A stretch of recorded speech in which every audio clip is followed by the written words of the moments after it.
warahmatullahi wabarakatuh. Waalaikumsalam warahmatullahi wabarakatuh. Kami sekelompok ingin mempresentasikan hasil dari peta konsen kelompok kami. Perkenalkan, nama saya Sasabila Nursika Dewi dengan absen 31. Saya Vanessa Adeliva, nomor absen 16. Saya Rama Khairunisa, nomor absen 22. Presentasi ini akan dimulai dari Layya Rahman. Soekarno menyebut Pancasila sebagai filosofisir Grundslag atau pandangan hidup bangsa Indonesia. Oleh karena itu, Pancasila memiliki dua fungsi penting, yaitu sebagai dasar negara dan pandangan hidup bangsa. Yang pertama, Pancasila sebagai dasar negara. Pancasila diharapkan sebagai dasar negara sehingga suatu kewajiban bahwa dalam segala tatanan kenegaraan harus berdasarkan dan bertujuan pada Pancasila. Kedua, Pancasila sebagai pandangan hidup bangsa.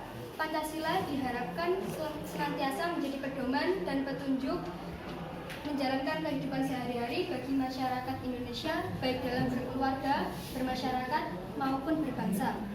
Dalam penerapan Pancasila sebagai dasar negara dan pandangan hidup bangsa, mengalami berbagai masalah, seperti pada masa awal kemerdekaan tahun 1945 sampai 1959. Pada masa ini terjadi pemberontakan Partai Komunis Indonesia atau PKI di Madiun tanggal 18 September 1949 yang dipimpin oleh Khrushchev, bertujuan untuk mendirikan negara Soviet Indonesia yang berideologi komunis. Selanjutnya ada pemberontakan Darul Islam. Pemberontakan ini ditandai dengan didirikannya negara Islam Indonesia pada tanggal 17 Agustus 1949. Selanjutnya ada RMS. Pemberontakan Republik Maluku Selatan merupakan sebuah gerakan separatisme yang dipimpin oleh Christian Robert Stephen Soumokil. Tujuannya adalah membentuk negara sendiri yang didirikan pada tanggal 25 April 1950. Selanjutnya ada PRRI atau Permesta yang dipimpin oleh Syarifuddin Prawiranegara tahun 1957 sampai tahun 1958 di Sulawesi dan Sumatera. Kemudian ada APRA, Angkatan Perang Ratu Adil, merupakan milisi yang didirikan oleh Kapten Raymond Westring pada tanggal 15 Januari 1949. Dan yang selanjutnya adalah perubahan bentuk negara dari Republik Indonesia Serikat menjadi Negara Kesatuan Republik Indonesia. Setelah masa awal kemerdekaan, ada masa Orde Lama sekitar tahun 1959 sampai 1966. Di masa ini terjadi beberapa penyimpangan Pancasila dan UUD NRI tahun 1945. Seperti Presiden Soekarno ditetapkan menjadi presiden seumur hidup sehingga kekuasaan presiden menjadi semakin besar dan tidak terhingga. Selanjutnya, Presiden mengeluarkan penetapan Presiden nomor 3 1960 tanggal 5 Maret 1960 yang membubarkan DPR hasil pemilu 1955. Dan yang ketiga, Presiden membentuk MPRS yang anggotanya terdiri atas anggota DPR GR, utusan daerah, dan utusan golongan yang semuanya diangkat serta diberhentikan oleh Presiden. Kemudian ada Orde Baru tahun 1967 sampai 1997. Masalah yang dihadapi pada masa ini adalah perlakuan berbeda terhadap keturunan Tionghoa, pembangunan tidak merata, serta Pancasila tidak dilaksanakan secara murni. Dan yang terakhir ada masa reformasi, yaitu tahun 1998 sampai sekarang. Masalahnya adalah menurunnya rasa persatuan dan kesatuan, munculnya ideologi baru, serta kondisi masyarakat yang diwarnai oleh kehidupan yang serba bebas. Hakikat ideologi. Hakikat ideologi dibagi menjadi dua, yaitu tertutup dan terbuka.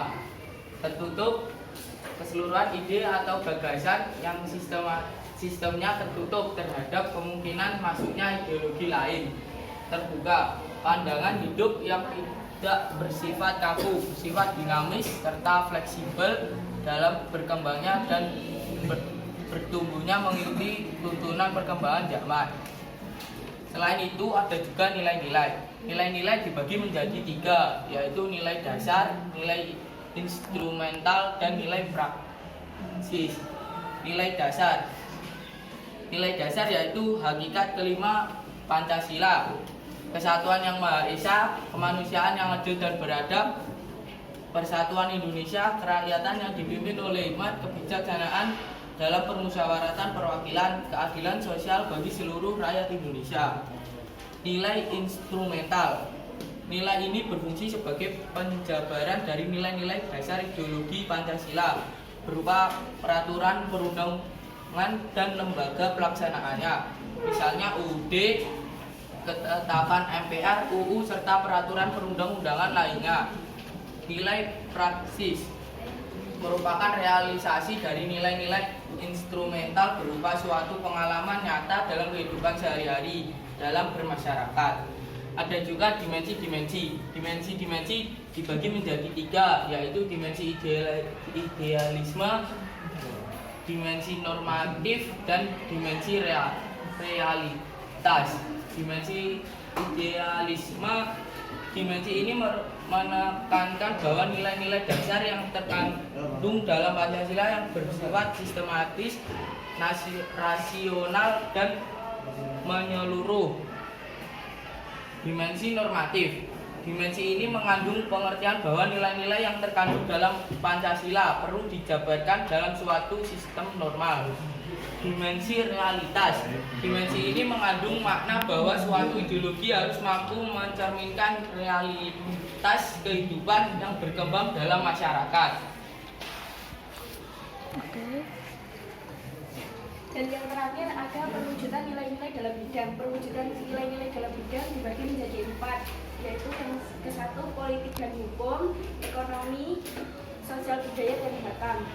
Politik dan hukum memiliki 3 contoh, yaitu bersikap adil, menyelesaikan masalah dengan musyawarah, aktif dalam kegiatan pemilihan.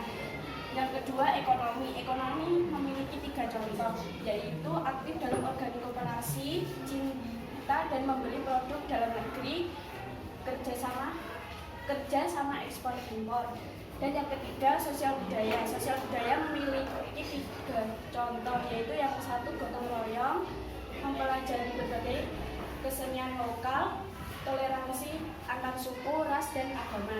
Dan yang terakhir ada hankam. Hankam memiliki 3 contoh, yaitu menjaga kerukunan antar warga, mengikuti kegiatan ronda malam, siap berkorban demi keutuhan bangsa Indonesia. Sekian presentasi dari kami. Wassalamualaikum warahmatullahi wabarakatuh. Waalaikumsalam warahmatullahi wabarakatuh. Ada yang mau tanya? Teman-teman, bila mana ada yang ingin ditanyakan, dipersilakan. Bila ada yang mau ditanyakan, silakan.